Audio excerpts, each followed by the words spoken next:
চিন্তা করো, তুমি এ প্লাস মিস করছো, তোমার কাঙ্ক্ষিত রেজাল্টটা মিস করছো, এ মিস করছো, এ মাইনাস ওয়ান ফেল করছো।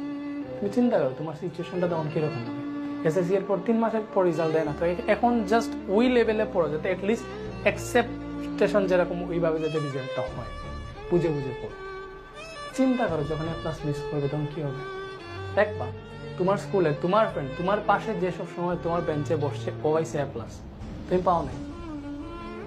তোমার ওই ফ্রেন্ডের ফোন ধরতে তোমার অস্বস্তি লাগবে, তুমি ওকে ফোন করতে পারবে না, ওর সাথে কথা বলতে তোমার অস্বস্তি লাগবে, তুমি তোমার মা বাবার চেহারার দিকে তাকাইতে পারবে না। মা বাবা কি বলবে ওটা বাদ দিবে, তারা যে অ্যাকসেপ্ট মানে তোমার প্রতি যে আশ্বাসটা রাখছে, তোমার প্রতি তাদের এক্সপেকটেশন যেটা, এটা যখন ভঙ্গ হবে, হয়তো অনেক মা বাবা কিছুই বলবে না, তোমাকে সান্ত্বনা দিবে যে বাবা হইছে, স্বাভাবিক, সেটাই পারে। বাট তারা কি চাইছিল, তাদের সমাজে একটা মুখ আছে না, পাশের